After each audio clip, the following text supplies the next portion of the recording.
அன்னை ஸ்ரீ அரவிந்தர் வணக்கம். அனைவருக்கும் வணக்கம். இன்று 2024ஆம் ஆண்டு ஜனவரி மாதம் 20ஆம் தேதி சனிக்கிழமை காலை பயில்தலை தொடங்குகிறோம். இந்த 195வது பக்கம். அந்த பக்கத்தில் நாம் அப்பொழுது புதிய பகுதியை, புதிய பத்தியை தொடங்குகிறோம். அந்த 3 பூக்கள் அந்த ஒரு பகுதி முடிந்து புது பகுதியை தொடங்குகிறோம். இந்த பத்தியை பார்த்தீங்கன்னா அது ஒரு பட்டிமன்றம் மாதிரி சொல்லலாம். அதாவது சமூகம், தனி மனிதன். இது முதல் பத்தியை அந்த மாதிரிதான் பார்க்கிறோம். நம்ம இப்ப எங்க பார்த்தாலும் எதுக்கு எடுத்தாலும் பட்டிமன்றம் அப்படின்னு சொல்ற மாதிரி படிக்கும்போது உங்களுக்கே தெரியும்.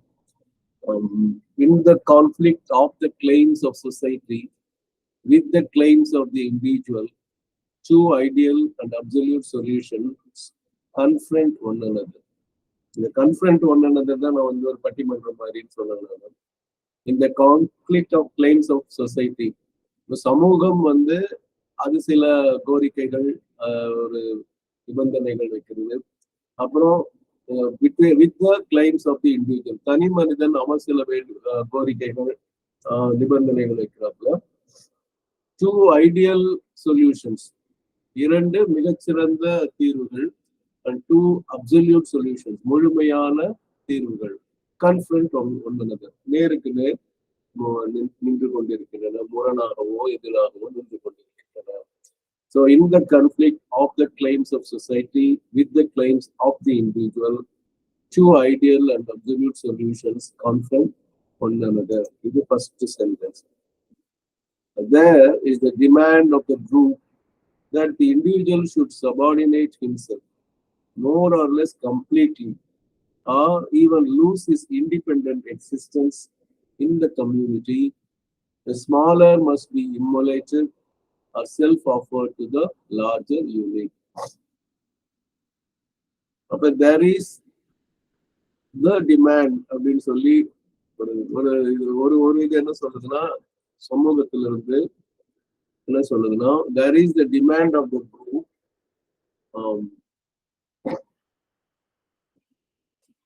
that the individual should subordinate himself. Individual, தனி மனிதன், சபார்டினேட்னா கீழ் அடங்கி போதல் போல, அவன் உயர்த்தாம தன்னை ஓங்கி ஒலிக்காம, should subordinate himself more or less completely, கிட்டத்தட்ட முழுமையாக அவன் சபார்டினேட் பண்ணுவோம். or even lose his independent existence in the community, சமூகத்தில் தன்னை முழுமையாக இழந்து விட வேண்டும், தனித்தன்மையை, தனி மனித இருப்பை இழந்து விட வேண்டும். 3வது அதான் என்ன சொல்றது, smaller must be immolated or self-offered to the larger unit. பெரிய பகுதிக்கு ஒரு சிறு பகுதியானது. இம்மோலேட்டுங்கிற வார்த்தையை கேட்டா உங்களுக்கு எல்லாம் என்ன ஞாபகம் வரும்? சொல்லுங்க பிரியாமா. செல்ஃப் அபாலிஷன் அதெல்லாம் சார். அதான் இல்ல, உடனே ஒரு வார்த்தை தமிழ்நாட்டு மக்கள்னா அது ஞாபகம் வரும். தமிழ்நாட்டுல செய்வாங்க தீக்குளிப்பு. அதேதான், அந்த இம்மலேஷன் அப்படின்றத தீக்குளித்தல் தான் நினைவுக்கு வரும். ஸோ அந்த மாதிரி ஸ்மாலர் மஸ்ட் பி இம்மலேட்டட் அப்படின்னா இது தியாகம் செய்தல்னு வச்சுக்கலாம், தீக்குளித்தல் வச்சுக்காம. இந்த smaller must be self offered to the larger unit. 2 விதமா சொல்லுது, தன்னை தியாகம் செய்தல் அல்லது தன்னையே இந்த பெரிய பங்கிற்கு தன்னையே அழித்தல் அப்படின்னு சொல்றது. இது ஒரு வகையான தீர்வு. திருப்பி படிக்கிற, there is the demand of the group that the individual should subordinate himself more or less completely or even lose his independent existence in the community. The smaller must be immolated or self-offered to the larger unit. இது ஒரு பகுதி. He must accept the need of the society. இப்ப அதே அந்த சொசைட்டியோட ஓங்கி நிற்கும் தன்மை. He must accept the need of the society as his own need, the desire of the society as his own desire. He must live not for himself but for the tribe, clan, commune or nation of which he is a member. முதல்ல he must accept the need of the society as his own need. அப்ப முதல்ல நம்ம அந்த தேவை ஆசைங்கிறது நம்ம பல தடவை பார்த்துட்டோம். தேவைக்கும் ஆசைக்கும் நம்ம இது பார்க்கணும். தேவையை கண்டிப்பா நிறைவேற்றணும். ஆசை வந்து நிறைவேற்றினாலும் பரவாயில்லன்ற மாதிரி போயிட்டு அதுல he must accept the need of the society as his own need. அப்ப சமூகத்தின் தேவையை தன் தேவையாக அவன் அதை ஏற்க வேண்டும். முதல் படி. The desire of the society as his own desire. சமூகத்தின் ஆசை எதுவோ அதுவே தன் ஆசையாக ஏற்க வேண்டும். He must live not for himself but for the tribe. He must live not for himself but for the clan. He must live not for himself but for the commune.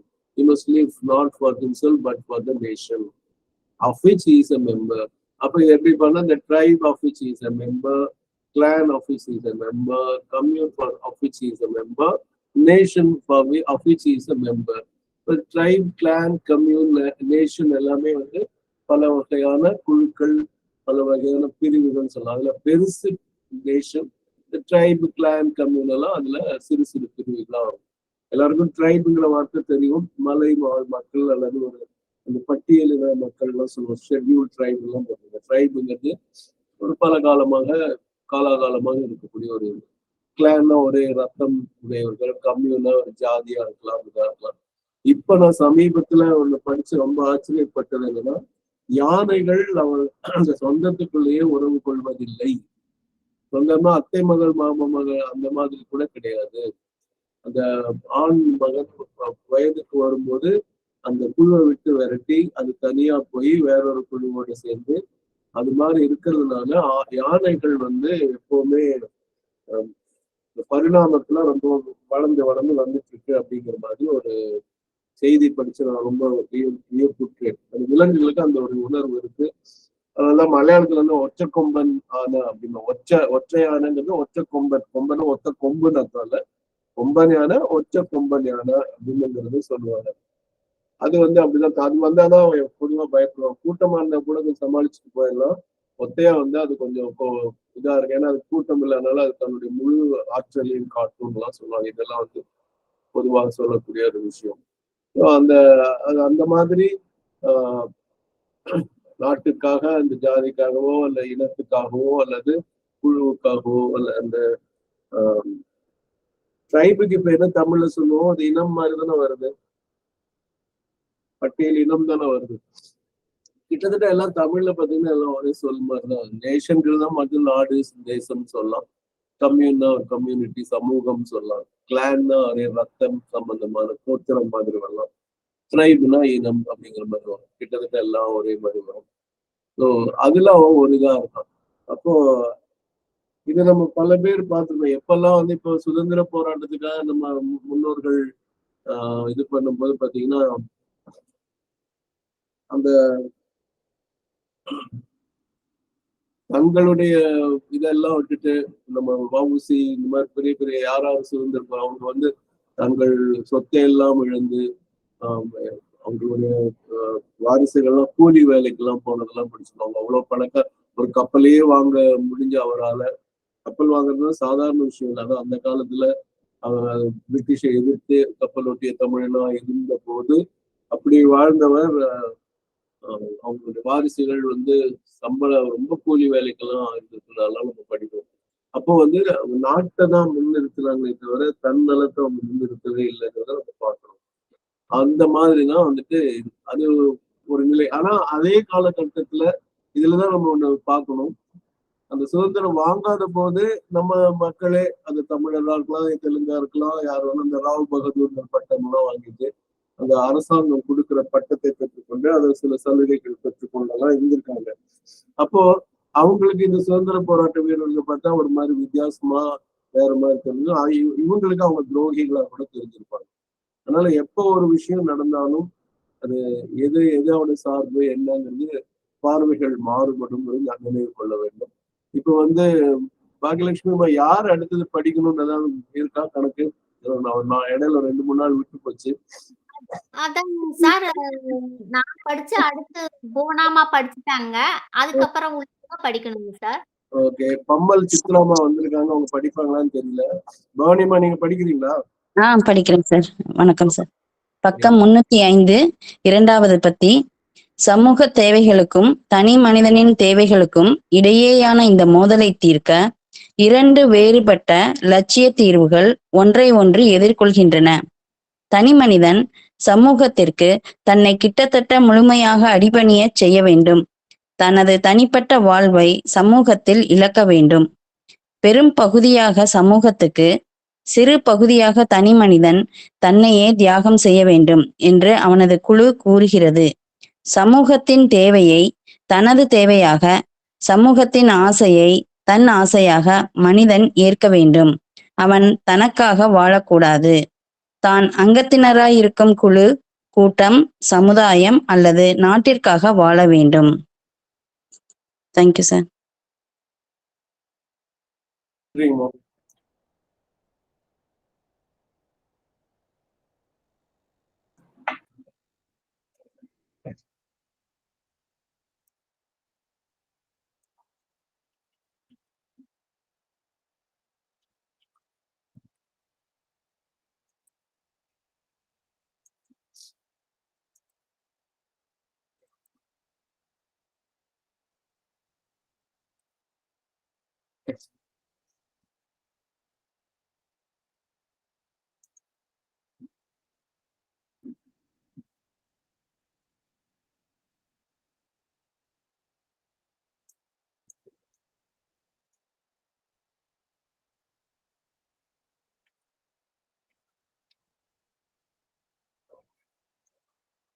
The ideal and absolute solution from the individual standpoint would be a society that existed not for itself, for its all overriding collective purpose, but for the good of the individual and his fulfillment, for the greater and more perfect life of all its members.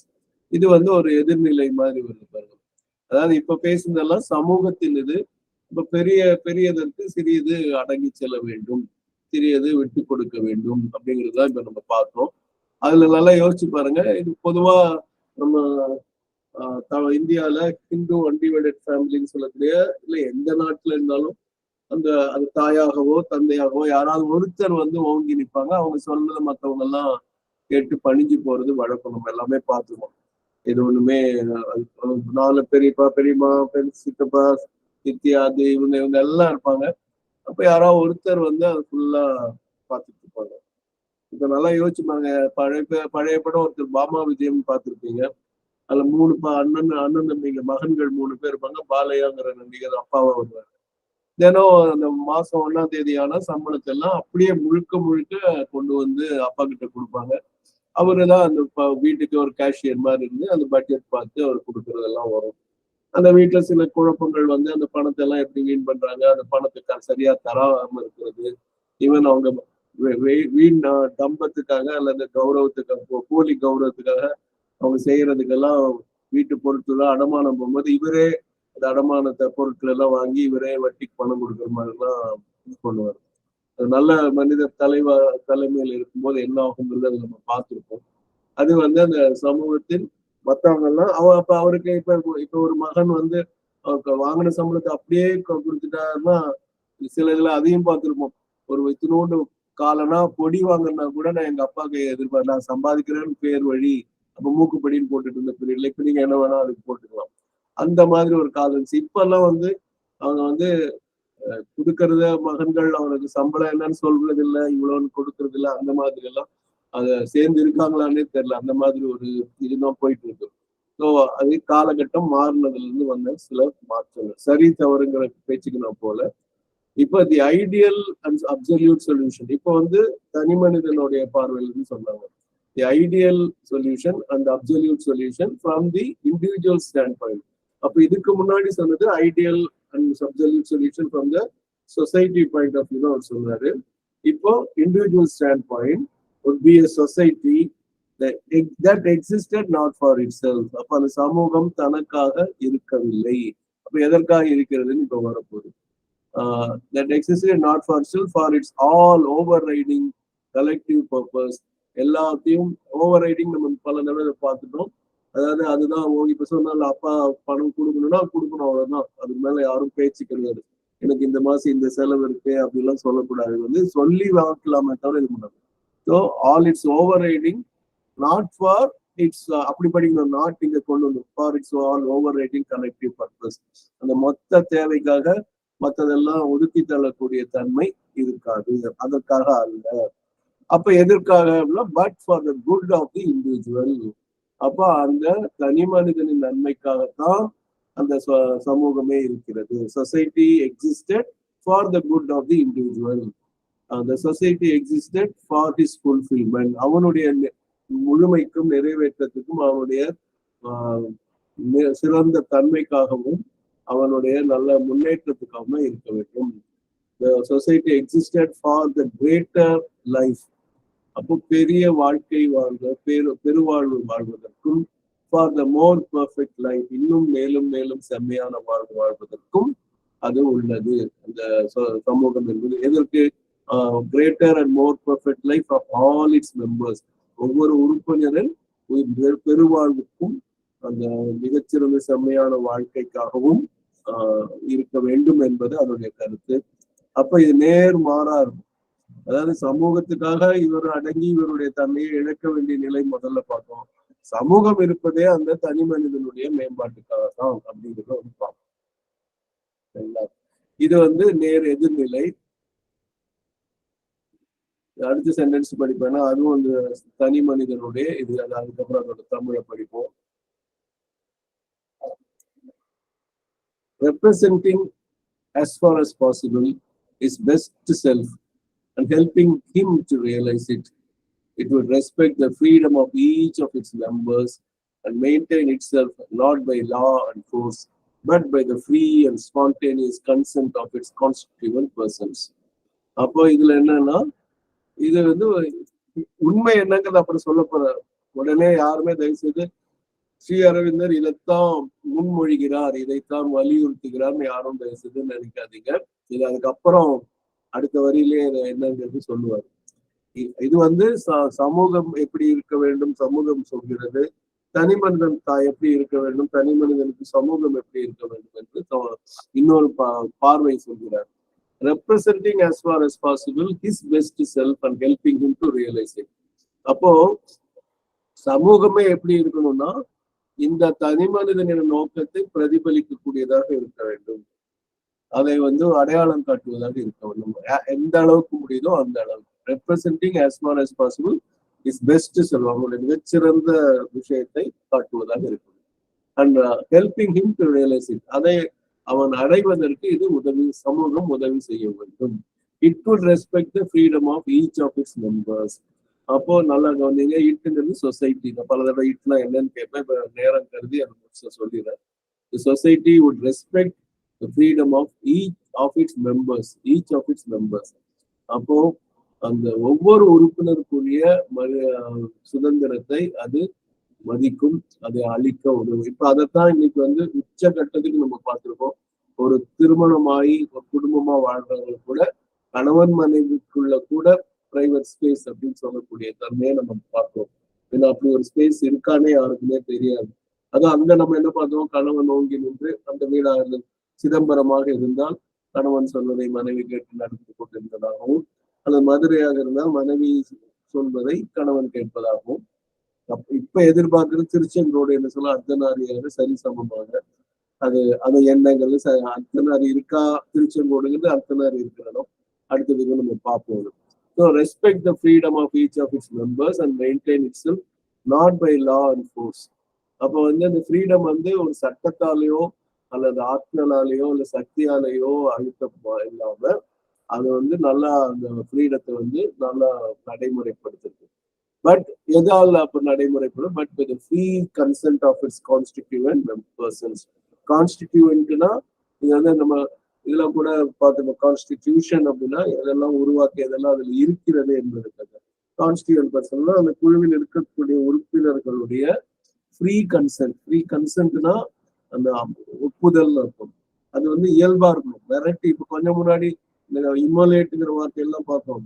அதெல்லாம் மிரட்டி தான் பண்ணியிருக்க முடியும், அதை கட்டாயப்படுத்த முடியாது. ஆனா இந்த free concern and spontaneous concern, இயல்பா வரக்கூடிய ஒப்புதல், எந்த வித வற்புறுத்தலுக்காகவும். இப்ப நான் அஞ்சனா வந்திருக்காங்களான்னு தெரியல, அஞ்சனா வரல, சட்டம் படிச்சவங்களுக்கு அது தெரியும். கான்ட்ராக்ட் ஆக்ட்ல நான் பல முறை சொல்லியிருக்கேன். எந்த கான்ட்ராக்ட் ஆக்ட்ல வந்து கான்ட்ராக்ட் வந்து ஏற்றுக்கொள்ளக்கூடியதுன்னு சொன்னா consent, free consent, free will அப்படின்னு ஒரு கன்சென்ட் ஆஃப் ஃப்ரீ வில் அப்படின்னு ஒன்று வரும். ஃப்ரீ வில்னா அவங்க யாருமே, நீங்க அதெல்லாம் திரைப்படங்கள்ல கூட பார்த்துருக்கலாம், இல்ல கதைகள்ல படிச்சிருக்கலாம். யாராவது வந்து இந்த மது போதையில இருந்து கையெழுத்து போட்டா அது வந்து ஏன்னா ஃப்ரீ, அவன் ஏதோ ஒரு போதையில தான் கையெழுத்து போனா அப்ப அந்த ஒப்பந்தம் செல்லாது. அதே மாதிரி ஒரு மனம் பிறந்த லுனாட்டிக் அப்படின்னு போட்டுக்கோங்க. லுனாட்டிக்னா இந்த நிலவுங்கிற பொருள்ல வரும். நிலவு அமாவாசை பௌர்ணமின்னா அவங்களுக்கு வந்து அந்த மனப்பிறழ்வு அதிகமா இருக்கும். அந்த மாதிரி லுனாட்டிக் கையெழுத்து போட்டாலும் அந்த ஒப்பந்தம் செல்லாது. இன்னொன்னு மைனர்னா அவருக்கு முதிர்ச்சி இருக்காதுங்கிறதுனால மைனர் போட்ட ஒப்பந்தமும் செல்லாது. இதெல்லாம் நிறைய சொல்லுவாங்க. அப்ப அந்த ஃப்ரீ கன்சென்ட்ங்கிற வார்த்தையை பார்த்தீங்கன்னா அதெல்லாம் சட்டப்படியே சொல்லியிருக்காங்க. இதை வந்து நம்ம free and spontaneous consent of its constituent persons sentence ஃபுல்லா படிக்கிறேன். Representing as far as possible his best self and helping him to realize it. It would respect the freedom of each of its members and maintain itself not by law and force but by the free and spontaneous consent of its constituent persons. இப்போ வந்து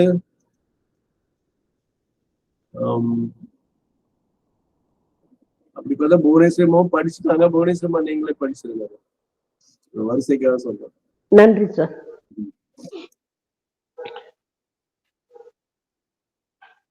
ஒரு நிமிஷம். தனி மனிதனை பொறுத்தவரையில் இந்த முரண்பாட்டிற்கு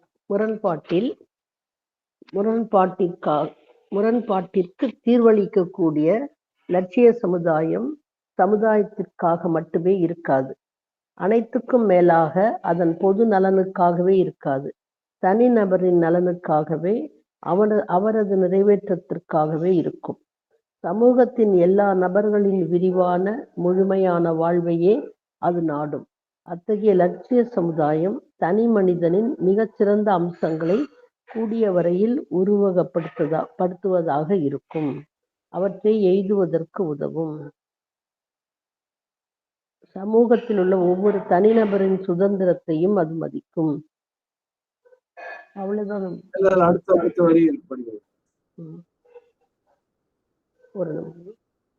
அந்த சமூகம் சட்டங்களாலும் வற்புறுத்தலாலும் நடைபெறாது.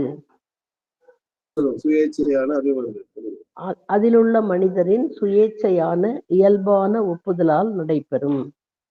அவ்வளவுதானே சார்? நன்றி சார். நன்றி.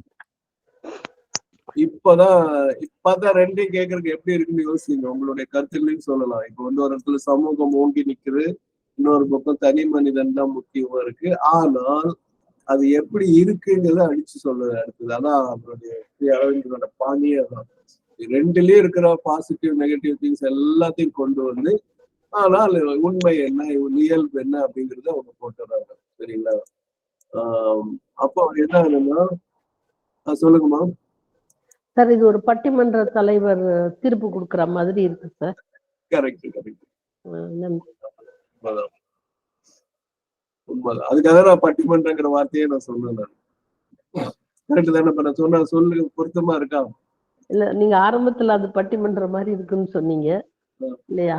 அதனால அது ரெண்டு பக்கத்துக்கும் ஆர்குமெண்ட்ஸ் கொடுத்துட்டு கடைசியில அதனுடைய ஃபைனல் வந்து எதுன்னு காமிச்சு கொடுத்துட்றாங்க இல்லையா? நன்றி சார்.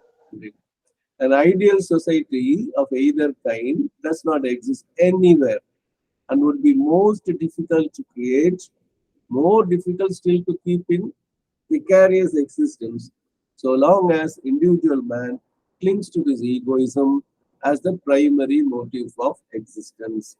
அப்ப இந்த மாதிரி ரெண்டும் சொல்லுது. அப்ப இப்படியோ அப்படியோ எய்தற்குன்னா இம்மாதிரி இருக்கலாம், அம்மாதிரி இருக்கலாம். அப்படி ஒரு ஐடியல் சொசைட்டி, அதாவது சமூகமே ஓங்கி நிற்பதும் பார்க்க முடியாது, தனி மனிதனை ஓங்கி நிற்பதும் பார்க்க முடியாது. அப்போ டஸ் நாட் எக்ஸிஸ்ட் எனிவேர்ன்றார். எங்கேயுமே உலகத்துல எங்கேயும் இல்லைன்றார். an ideal society of either kind does not exist anywhere. அப்புறம் it would be most difficult to create. அது மாதிரி உருவாக்குவது மிக மிக மிக மிக மிக கடினம், ஆக கடினம் அப்படின்னு ஒரே வார்த்தையில முடிக்கலாம். அப்போ இன்னொன்னு சொன்னார், more difficult to still to keep in precarious existence. இந்த ப்ரிகாரியஸ் எக்ஸிஸ்டன்ஸ் அப்படின்னு சொன்னா, ப்ரிகாரியஸ்னா டேஞ்சரஸ்ன்னு அர்த்தம். அது வந்து ரொம்ப அதிகமா பயன்படுத்துறது இல்லை, அதையும் பார்ப்போம்.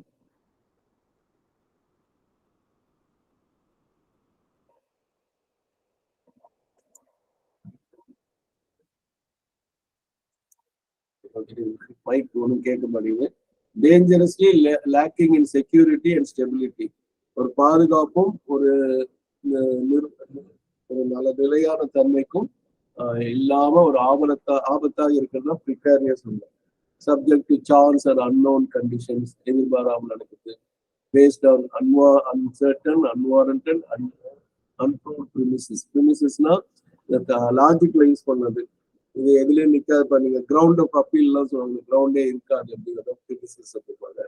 Dependent on the will of favour of another, will of favour of another.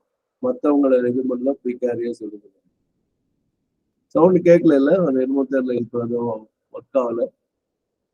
நம்ம அதை பொறுத்தவரைங்க. ஸோ ப்ரிகாரியஸ்னு அதுல இருக்கு, ப்ரீகாரியஸ் அப்படின்னு அதோடைய பொருள் இருக்கு. இப்போ ஒர்க் ஆகுது.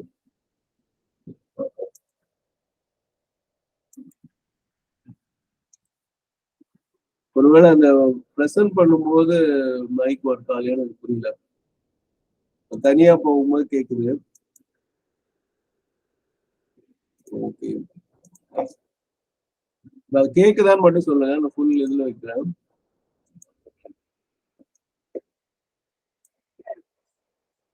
கால விழுந்துதான் இல்லைங்க சார். அதான் அது வந்து நானா கேட்கும்போது இப்ப இதுவே வேடிக்கையானது. இப்ப நம்ம குழுவா கேட்கும்போது அது கேட்கல, நான் மட்டும் கேட்கும்போது கேட்கல. இங்கேயும் அந்த சமூகம் தனி மனிதன் மாதிரி டெக்னிக்கலா ஒண்ணு நடந்துட்டு இருக்கு. என்னன்னு எனக்கு புரியல, பார்ப்போம். அதோட உச்சரிப்பு நான் சொல்றது கேட்டுங்க. ப்ரிகாரியஸ் இருக்கும். ஸோ ப்ரிகாரியஸ் எக்ஸிஸ்டன்ஸ், அதாவது more difficult still to keep in precarious existence. அந்த மாதிரி ஒரு ஆபத்தான இருப்பில் அதை வைப்பது என்பது, அதை நடைமுறைப்படுத்துவது என்பது மிக மிக கடினம். ஏன் அப்படின்னா, so long as individual man clings to this egoism as the primary motive of existence. அவன் இப்ப எல்லாரும் அப்படிதான் இருக்கும். அதனாலதான் இது நடக்கலைங்கிறது தெள்ள தெளிவா தெரியுது. எல்லாம் அவனுடைய ஆணவத்தின் பால், அந்த ஆணவத்தில் பற்றி கொண்டு அதுதான் அவனுடைய முதல் நோக்கமாக இருக்கும் வரை அது வந்து ரொம்ப ஆபத்தான இருப்பா இருக்கிறதுனால இதை வந்து நடைமுறைப்படுத்துவது என்பது மிக மிக கடினம் அப்படிங்கிறது ரொம்ப அழகா சொல்றாரு. இப்ப சாதாரண ஒரு எடுத்துக்காட்டு, நீங்க புதுச்சேரி வந்தா சொல்லலாம். நான் வந்து 4 சக்கர வாகனம் மகிழுந்துன்னு சொல்லக்கூடிய கார்ல யார் வந்தாலும், நண்பரோ உறவினரோ யார் வந்தாலும், முதல்ல நான் உங்ககிட்ட சொல்லக்கூடிய ஒரே ஒரு எச்சரிக்கை என்னன்னா, இங்க நடந்து போறவங்க இருந்து பேருந்துல போறவங்க வரைக்கும் எல்லாரும் இஷ்டம் போல அவங்க போக்குல போவாங்க. நீங்க தான் கவனமா வரணும் அப்படின்னு சொல்லுவேன். அது வந்த ஒரு நாள்லயே சொல்லிடுவாங்க. அவங்க சொல்லுவாங்க, இங்க ஓட்டினா எந்த ஊர்லயும் ஓட்டிடலாம் போட்டுருக்கு. அன்னைக்கு நான் அந்த பேட்டரி பஸ் சொன்னேன் இல்லையா, நான் மாமல்லபுரம் போகும்போது அந்த ஓட்டுநர் ஒரு கமெண்ட் அடிச்சாரு. பாண்டிச்சேரி பசங்க சுத்தமா எதையும் சிக்னலையும் கண்டுக்க மாட்டாங்க, சிக்னலை மீறி போறாங்க, போலீஸையும் மதிக்கிறது இல்ல, ரொம்ப கஷ்டம். அவர் சொன்ன வார்த்தையை இப்ப பப்ளிக்ல நான் சொல்ல முடியாது. ஏன்னா புதுச்சேரி மக்கள் நான் உட்பட எல்லாத்தையும் அவருக்கு தாக்கணும் மாதிரி தான் அவர் பேசினார். அந்த மாதிரி அவரு சொன்னாரு. அது வந்து உண்மையும் கூட.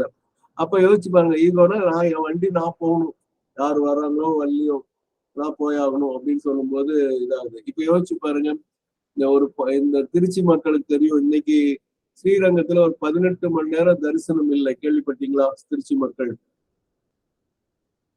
ஆமா சார். எதுனாலன்னு தெரியுங்களா? அதான் தெரியுமே சார். சரி, அதனால என்ன, ஒரு பாதுகாப்பு கருவி. அது வந்து நம்ம வந்து அதை வந்து சரி தவறுங்கிற பேச்சுக்கும் போக முடியாது. ஆனா அப்படிதான் இருக்கும். சரிங்களா? யாரு அதுக்கப்புறம் கை உயர்த்தினது? மங்கையம்மாவா? வசந்தா மேடம். சொல்லுங்க வசந்தம்மா. சார், அது முன்னாலேயே 18 ஹவர்ஸ் கொடுக்கறது என்னன்னா, அந்த ஒரு தீமை செய்யற எலிமெண்ட் எதுவும் உள்ள நுழையக்கூடாதுங்கிறதுக்கு. ஆனா பொதுமக்களுக்கு கஷ்டம்தான். இங்க there is a clash. அப்ப யோசிச்சு பாருங்க, இங்க சொசைட்டில ஒரு பகுதியான ஒருத்தருக்கும் சமூகத்தில் மற்றவர்களுக்கும் அதெல்லாம் எப்படி சொல்றதுன்னு நீங்களே பாத்துக்கணும். புரியுதுங்களா? ஆனா இங்க அது வந்து பாதுகாப்புக்கு தேவையான நம்ம பல தலைவர்களை இழந்திருக்கோம். அதனால நம்ம பாதுகாப்பா இருக்கணுங்கிறது. அதுவும் தமிழ்நாட்டுல அது ரொம்ப ராமானுஜர் அந்த இருந்தவர் ஸ்ரீபெரும்புத்தூர்ல நடந்தது நமக்கு எல்லாம் தெரியும். அதனால நம்ம எச்சரிக்கையா இருக்கணும். இல்லாட்டி நம்ம நாட்டே தமிழ் மக்களையும் ரொம்ப மோசமா பேசுற மாதிரிலாம் ஆயிடும். இங்க அப்படிதான். இங்க ஒரு நம்ம அப்துல் கலாம் ஐயா வந்த போது அந்த AK-47 வச்சுட்டு ஷூ எல்லாம் வச்சுட்டு அன்னை ரூமுக்கு போறேன்னு எல்லாம் சொன்னப்போ இங்க இருக்கிற சாதகர்களுக்கு ரொம்ப ரொம்ப மன வருத்தப்பட்டாங்க. வரலன்னு சொன்னாங்க. அது என்ன மேல நடந்துட்டுன்னு எனக்கு தெரியாது. 2000 நினைக்கிறேன். அதான் அவர் வந்த போது அதெல்லாம் நடந்தது. அது பாதுகாப்பு கருதி நம்ம செய்யறோம். ஆனால் யோசிச்சு பாருங்க, அந்த மாதிரி யாராவது வராங்க, ஒரு VIP வராங்க அப்படின்னு சொன்னா அந்த சாலையில எந்த போக்குவரத்தும் இல்லாம எல்லாம் இருந்திருக்கு இல்லையா? நம்ம இதுக்கு முன்னாடி நீங்க தமிழ்நாட்டு மக்கள் அதை அனுபவிச்சிருப்பீங்க. யோசிச்சு பாருங்க. வராங்கன்னா அதுவும் ரொம்ப வேடிக்கை மேல ஏரோப்ளைன் போகுதுன்னா எங்க சாலையை மறிச்சு சாலையில வந்து போக்குவரத்து மேல மேல பார்த்து சல்யூட் அடிச்ச மாதிரி எல்லாம் பார்த்துருக்கோம். கேட்டிருக்கீங்களா? ஒரு வேடிக்கைக்கு சொல்றது. அந்த அளவுக்கெல்லாம் இருந்திருக்கு. நானே என்னுடைய மகன் 30 ஆண்டுகளுக்கு முன்பு நடந்தது. பால் இல்லாம நான் பேருந்துல மாட்டி அந்த குழந்தை அழுகிட்டு இருந்த காலமும் உண்டு. இது மாதிரி யாரோ வர்றாங்கன்னு சொல்லி அப்படியே டிராபிக் நிறுத்தினதை நம்ம பார்த்துருக்கோம். ஸோ இது வந்து என்னன்னு பாத்தீங்கன்னா, அப்படி அந்த விஐபிங்கிறது ஒரு பக்கம் இருந்துட்டு போய் நம்ம ஒரு தனி மனிதன் ஒவ்வொருத்தரும் நான் போறோம் மத்தவங்க வந்தாலும் வரலன்னு நான் கவலைப்படலை அப்படின்னு சொன்னா அந்த டிராபிக் நிலைமை என்ன ஆகும்னு யோசிச்சு பாருங்க. சிவப்பு லைட்டும் பச்சை லைட்டும் நான் போகணும்னா போயிட்டு இருப்பேன்னா எவ்வளவு பெரிய குழப்பம் உருவாகும்னு யோசிச்சு பாருங்க.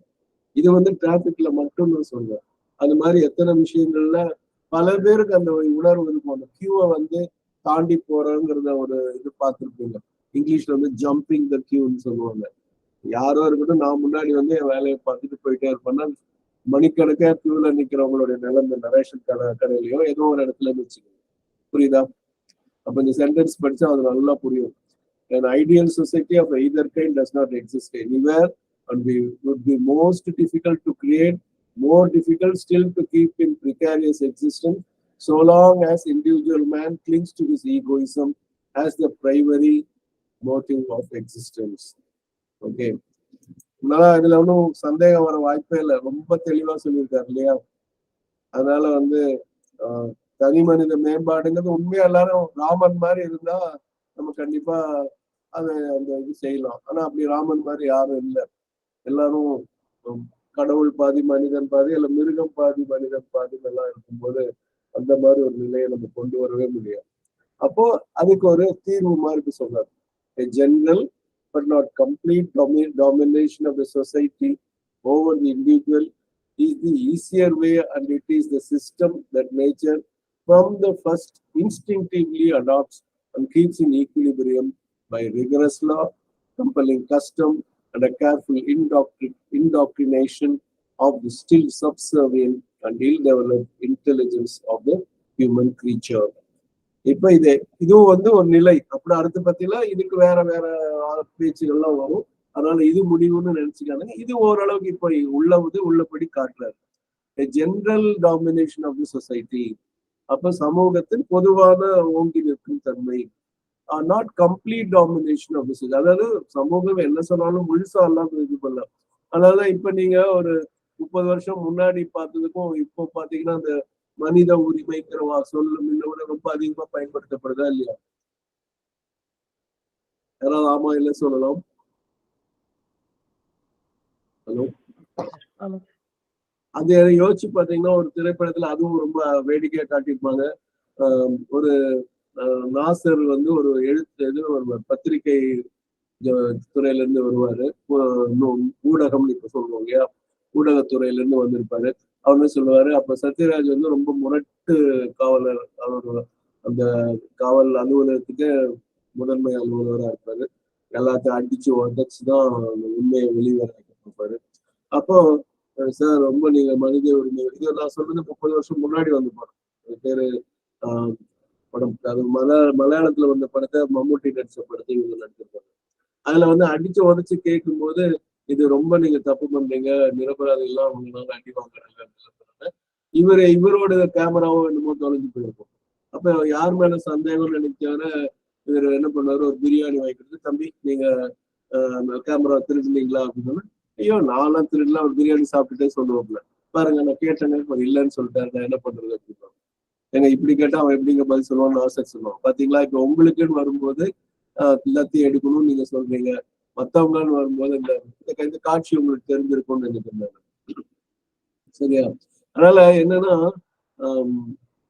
அந்த மனித உரிமை மீறல், அதே மாதிரி இப்ப ஆசிரியர்கள் அடிக்கலாம் அடிக்கக்கூடாது, அன்னை அடிக்கக்கூடாதுங்கிறது தெளிவா சொல்லியிருக்காங்க மாணவர்களை. அதை இப்ப சட்டமாவே ஆகியிருக்கு.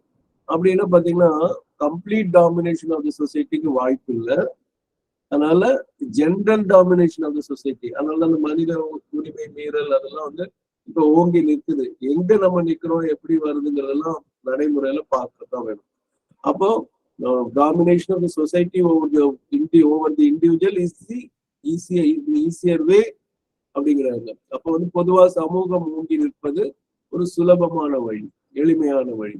And it is the system, it is the system that nature from the first instinctively adopts. அப்ப இந்த சிஸ்டத்தை தான் இப்ப நம்ம சமூகம்ங்கிறது சட்டத்தினால மட்டும் இல்ல, நேச்சர்ங்கிற இயற்கையே பாத்தீங்கன்னா, நான் கொஞ்சம் முன்னாடி சொன்ன யானைகளின் விஷயத்துல பெண் யானை தான் யானை கூட்டத்துக்கு தலைவியா இருக்கும், ஆண் யானை பொதுவா தலைவரா இருக்காரு. அப்ப அதை என்ன பண்ணும், அந்த ஆண் யானை அந்த இளம்பருவத்து யானை வயதுக்கு வருது அப்படின்னு சொன்னோம்னா அதை விரட்டி விடும்போது அது nature from the first instinctively adapts. அப்ப அந்த சமூகம் அவனை அந்த ஜாதி பிரஷ்டம் மாதிரி பண்ணுகிறது, அது விலக்கி வைக்கிறது. அப்போ நேச்சர் முதல்ல ஆரம்பத்துல இருந்தே இன்ஸ்டிங்க்ட்ல அந்த ஒரு தூண்டுதல்ல இத அந்த சமூகம் என்பது தனி மனிதர்களிடம் ஓங்கி இருப்பதை நம்ம பார்க்கிறோம். Instinctively adapts and keeps in equilibrium by rigorous law. அப்ப தள்ளி அந்த யானை விரட்டி விடுறது ஒரு கடுமையான சட்டத்தால், இதன் மனித நிலையில கடுமையான, அது எல்லா இதுலயும் நம்ம பார்ப்போம். ஈக்குலிபிரியம் பை ரிகரஸ் லா, ரொம்ப கடுமையா. ரிகர்ங்கிறது ஒரு மாதிரி பார்ப்போம், நம்ம டாக்டர் ஞாபகம் சொல்றாங்களான்னு பார்ப்போம். பிரியமா ரிகர் மார்டிஸ் அப்படின்னு சொன்னா என்னமா அர்த்தம்? RIGOR MORTIS. என்னமா புரியல? தமிழ்ல எப்படி சொல்லுங்க? மங்கையம்மா வராங்க, சொல்லுங்க. இறந்த உடனே அந்த பாடி ஸ்டிஃப் ஆயிருந்த ரிகர் மார்டிஸ் சொல்லுவாங்க சார். கரெக்டா சொன்னீங்க. நீங்க சொன்னது எனக்கு சத்தியமா சொல்லல, எனக்கு புரியல. ஆக்சுவலா அதான் இறந்ததுக்கு அப்புறம் அந்த பாடி கரெக்ட், நீங்க சொன்னது சரி சரி சரி, மிக சரி. அந்த ரிகர்னா அது இருக்கிறது, மார்டிஸ்னா MORTனால இறத்தல்ங்கிற பொருள் தான். அது ரைஜரா ரிகராங்கிறது லாட்டின் சொல்லுது. அதனால அதுல என்னன்னு கேட்டீங்கன்னா, ரிகரஸ் அப்படின்னா ஒரு கடுமையான அப்படிங்கிறது, இறுகிய சட்டம்ங்கிற பொருள், அதுக்காக நான் சொல்றேன். சரிங்களா? Rigorous law keeps in equilibrium by rigorous law compelling custom. அது பாருங்க, ஒண்ணு சட்டம், கம்பல்லிங் கஸ்டம் அப்படின்னு சொன்னாங்கன்னா ஒரு மரபு. இப்ப நம்ம வீட்டுல இப்படிதான் இருக்கும். இதை நான் சமீபத்துல ஒரு செய்தி படிச்சேன், நீங்கெல்லாம் ரசிப்பதற்காக, இது நல்லா புரிவதற்காக சொல்றேன். சேஷாதிரி சுவாமிகள் கேள்விப்பட்டிருக்கீங்களா யாராவது? எங்க சொல்லுங்க மௌனிசமா. திருவண்ணாமலையில ஆசிரமம் இருக்கு சார், ரமணருக்கு முன்னாடி இருந்தவர் அவரு நினைக்கிறேன். ரமணத்தை காய் காட்டி விட்டவரும் அவரு தான், அங்க ஒருத்தருப்ப அவங்ககிட்ட போகணும்னு சொன்னதும் அவரு தான். ரமணாசிரம் பக்கத்துலயே அவருக்கு இருக்கும். அவர் ஒரு நாள் இந்த செய்தி நீங்க கேட்டிருக்கீங்களான்னு தெரியல, ஒரு இறந்தவங்களோட ஊர்வலம் இருந்தவரோட ஊர்வலம் போயிட்டு இருக்கு. அது அப்படியே போயிட்டு இருக்கும்போது திடீர்னு ஒரு கல்யாணம், இதெல்லாம் ஒரு கல்யாண மண்டபத்துல விறுவிறுன்னு அந்த கூட்டத்துல வந்துட்டு இருந்தவர் டக்குன்னு அந்த கல்யாண மண்டபத்துக்குள்ள போறாரு.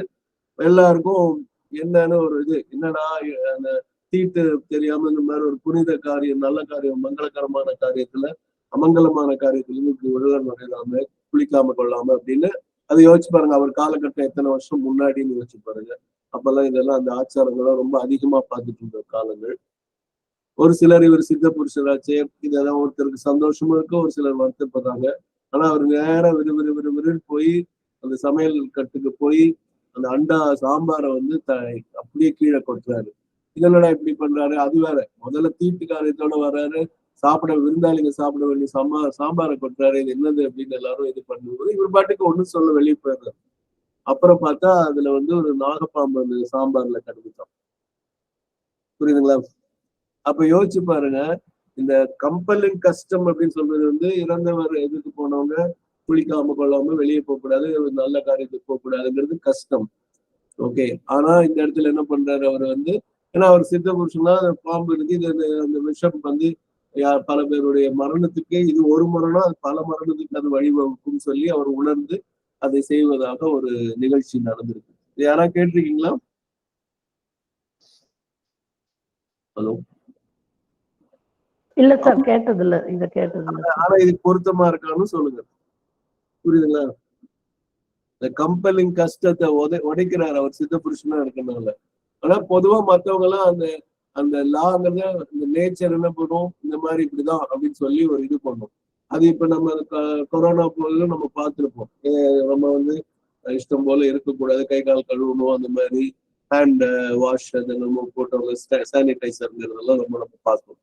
And careful indoctrination of still subservient intelligence of the human creature, still ill-developed intelligence of the human creature. அப்ப வந்து இன்டாக்டினேஷன்ங்கிறத பார்ப்போம். இப்ப சப்சர்வியன்னா அடங்கி போதில், அவங்க கொஞ்சம் முன்னாடி நம்ம சபார்டினேட்ங்கிற வார்த்தை பார்த்தோம், இப்ப சப்சர்வியன் பார்த்தோம். இல் டெவலப்ட் இன்டெலிஜென்ஸ்னா இன்னும் முழுமையாக வளராத அந்த பகுத்தறிவு. இல் டெவலப்ட் ஹியூமன் கிரீச்சர்னா முழுமையாக முன்னேறாத மனித இயற்கை. இந்த ரெண்டு இருக்க வரைக்கும் இந்த மாதிரி அது ஒரு பேலன்ஸ் பண்றதுக்கு rigorous law, compelling custom and careful இன்டாக்டினேஷன்ங்கிறது சாஸ்திரம் எல்லாம் எழுதி வைக்கிறோம் இல்லையா, இதுனா இப்படி பண்ணும். இப்ப நீங்க அதெல்லாம் அந்த மேனுவல் வந்து புதுசா வேலைக்கு போகும்போது இப்படி இப்படி இருக்கணும்னு மேனுவல் இருக்கிற மாதிரி என்னென்னமோ எல்லா சாஸ்திரம் அப்படி சொல்லி அப்படிங்கிறது ஒரு பெரிய இது. நம்ம சுவாமி விவேகானந்தர் ஆர்கியூ எல்லாம் பண்ணும்போது சாஸ்திரா டசன்ட் சே சோ அப்படின்னு ஆர்கியூ பண்ணும்போது, பட் விவேகானந்தர் சே சோன்னு எல்லாம் சொல்றதெல்லாம் நம்ம படிச்சிருப்போம். ஸ்ரீ அரவிந்தோட கோட்டும் பண்றாரு. சரிங்களா? அது இன்டாக்டினேஷன்ங்கிறது அதான் அந்த எழுதி வைக்கக்கூடிய ஒரு விஷயம்னு ஞாபகம் வச்சுக்கோங்க. ஓகே. இப்ப யாராவது இதை பத்தி சொல்லணும்? அந்த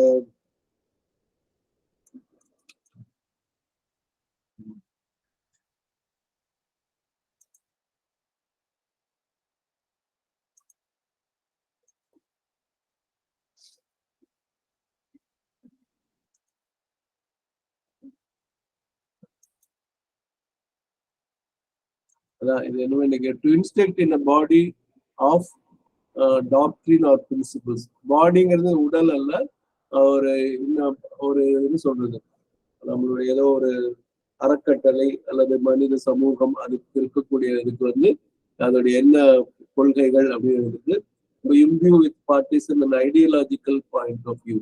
Children who have been indoctrinated against their parents' values அப்படிங்கிற வார்த்தையெல்லாம் அதுல இருக்கு. பார்ட்டிசன் மறுவ ஒரு ஒரு சார்பு to inspire or influence thoroughly pervade இன்ஃபியூக்கு அர்த்தம் to saturate infect with dye அந்த மாதிரிலாம் இருக்கு. சரிங்களா? ஸோ இப்போ வந்து இந்த இதை முடிச்சுட்டு அந்த பத்தியும் நான் முடிச்சுட்டேன்.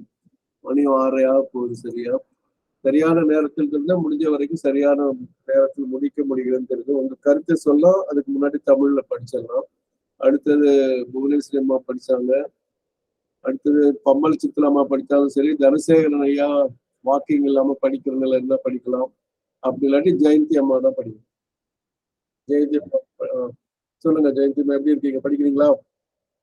படிக்கிறேன் சார். படிங்கம்மா, படிங்க. Thank you sir.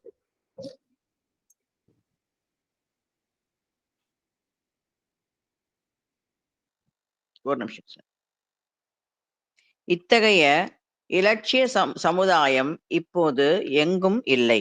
தனி மனிதன் தனது வாழ்வின் முதல் குறிக்கோளாக தன் அகங்காரத்தையே பற்றி பிடித்திருக்கும் வரை இத்தகைய சமுதாயத்தை உருவாக்குவது மிகவும் கடினம்.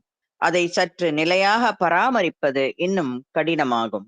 சமுதாயம் தனி மனிதனின் மீது முற்றிலும் அல்லாமல் பொதுவானதொரு விதத்தில் ஆதிக்கம் செலுத்துவது எளிதான வழியாகும். இயற்கை தன் உள்ளுணர்வால் தொடக்கத்தில் இருந்தே பின்பற்றுவது இந்த வழியே. நன்கு வளர்ச்சியடையாத இன்னும் சமூகத்துக்கு கீழ்ப்பட்டே இருக்கும் மனித அறிவுக்கு சமூகத்தை மதிக்கும்படி கவனத்துடன் கற்பிப்பதாலும் கண்டிப்பான விதிகள், கட்டாயமான சம்பிரதாயங்கள் ஆகியவற்றாலும் இத்தகைய சமூகம் பராமரிக்கப்படுகிறது. Thank you sir. நன்றிங்கம்மா. இப்ப நான் சொன்னது எவ்வளவு அழகா தமிழ் படுத்திருக்காருன்னு பாருங்க. அந்த சம்பிரதாயம் சொல்லியிருக்காரு, கஷ்டம்ங்கிறது. ஸோ நீங்க ரொம்ப அழகா நம்ம ஒரு இதை ஆரம்பிச்சிருக்கோம். இது வந்து முதல் பத்தி. இன்னும் மற்ற பத்திகள் படிக்கும்போது ஆல்மோஸ்ட் அந்த இதை முடிஞ்சிடும்னு நினைக்கிறேன். அந்த அத்தியாயமே முடியக்கூடிய வாய்ப்புகள் இருக்கு. ஸோ நல்ல துவக்கம். உங்க கருத்து எதா இருந்தா இன்னும் 6:30க்கு இன்னும் 2 நிமிஷம் இருக்கு. நீங்க ஏதாவது சொல்லலாம். இல்லாட்டி நாளை காலை கருத்துடன் துவங்கலாம்.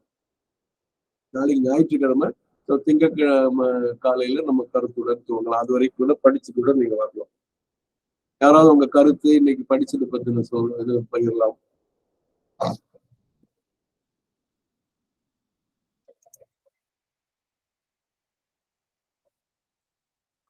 அமைதியா இருக்கும்.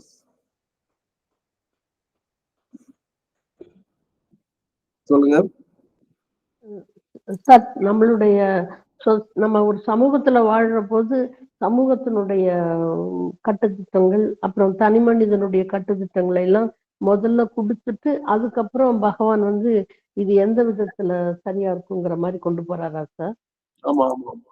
சரி தவறுங்கிறது கூட அவர் இன்னும் ஒண்ணுமே அந்த மாதிரி எல்லாம் சொல்லல. பொதுவா வந்து இயற்கையான 10 பேர் சேர்ந்து ஒருத்தர் நடக்கிறதுன்னு ஒருத்தனுக்கு முக்கியத்துவம் கொடுக்கறது ரொம்ப கஷ்டம் இல்லையா? இப்ப நம்ம அந்த நம்ம இவரு பேர் என்னன்னா நம்ம விஸ்வநாதன் இருக்கார் இல்லையா, ஆனந்த், நம்ம செஸ் பிளேயர். ஆமாங்க சார். அவர் ஆரம்பத்துல வந்து அவர் ரொம்ப இப்ப எத்தனையோ பேர் இப்ப நம்ம குகேஷ்னு ஒருத்தர் பார்க்கணும், பிரக்யானந்தான்னு ஒருத்தர் பார்க்கணும், பிரக்யானந்தோட சிஸ்டர் பார்க்கணும். எத்தனையோ பேர் வந்து இந்த செஸ்ல வந்து மேலோங்கி நிக்கிறாங்க இந்த காலகட்டத்துல. ஆனா விஸ்வநாதன் அவர் வந்த புதுசுல இந்த மாதிரி பெரிய இதெல்லாம் இல்லை. அவரு இன்டர்நேஷனல் செஸ் மாஸ்டர் வர்றதுக்கு அவர் பட்ட பாடு என்னன்னா, அவங்க அப்பா அம்மா அவரை வெளிநாடு அனுப்புறதுக்கெல்லாம் சிரமப்பட்டு எத்தனை ஸ்பான்சர் பண்றதுக்கெல்லாம். அப்புறம் கொஞ்சம் கொஞ்சமா அது வந்துச்சு. அப்ப தனி மனித முன்னேற்றத்தை அது எல்லா ஸ்போர்ட்ஸ்லயும் சொல்றேன். செஸ் வந்து ஒரு எடுத்துக்காட்டுக்காக தான் நான் சொல்றேன். எவ்வளவோ பேர் திறமை இருந்து அவங்கள மேல வர விடாம பண்ணி அது கொஞ்சம் கொஞ்சமா அவங்கள கொண்டு இப்ப பாத்தீங்கன்னா அது ஒரு ஓப்பனிங் கிடைச்சிச்சுன்னா மத்தவங்க எல்லாம் பின்னாடி வர்றது ரொம்ப ஈஸியா இருக்கும். புரியுதுங்களா? அப்ப சமூகம் வந்து தனி மனிதனுடைய வளர்ச்சிக்கு நிறைய பாடுபடுது. ஆனா பொதுவா வந்து அடக்கி வைக்கிற வேலைதான் அதிகமா. ஏன்னா ஏன்னு கேட்டீங்கன்னா அவனுடைய ஆணவம் ஜாஸ்தி. நான் சொன்ன பாருங்க, அவன் போக்குல விட்டோம்னா டிராபிக்ல நம்ம நீங்க திருச்சி சமயபுரம் தாண்ட மாட்டீங்க, சென்னைக்கு போகணும்னா. புரியுதா? ஆணவம் ஓங்கி இருக்கிற வரைக்கும் ரொம்ப நம்பர் 1 டோல்கேட் அதெல்லாம் உள்ள நுழைஞ்சிட்டு இருப்பாங்க. யாரும் வெளியே போக முடியாது, அப்படியே நின்று போயிடும். அந்த மாதிரி ஒரு கதை நடக்கும். புரியுதுங்களா? நீங்க சொன்னால அன்னைக்கு யாராவது ரொம்ப அறிவாளியா இருந்தா ப்ரொஃபஸரா கூட ஆகலாம், 12 வயசு 13 வயசுல கூட. ஆனா அது வந்து எளிமையில விட மாட்டாங்க. அவங்க எப்படி ஏஜ் இல்லையே எப்படி டீச்சர் ஆக்குறதுக்கு ரூல் எல்லாம் பேசிட்டு இருக்கோம். ஓகேங்களா? நன்றி சார். நன்றி. படிப்போம். மேல படிக்க படிக்க நமக்கு என்ன தெளிவு கிடைக்கும். அஞ்சனாமா நீங்க ஏதாவது ஆன் பண்ணிருக்கீங்களா? மைக் ஆன்ல இருக்கு. ஓகே, நம்ம வந்து இதை நிறைவு செய்து நம்ம பிரெஞ்சு வகுப்பு போவோம். எனக்கு கண்டிப்பா பிரெஞ்சு பார்ப்போம். எனக்கு வகுப்புகள் இருக்கின்றன பார்ப்போம். அன்னை ஸ்ரீ அரவிந்தருக்கு நன்றி, வணக்கம். அனைவருக்கும் நன்றி, வணக்கம்.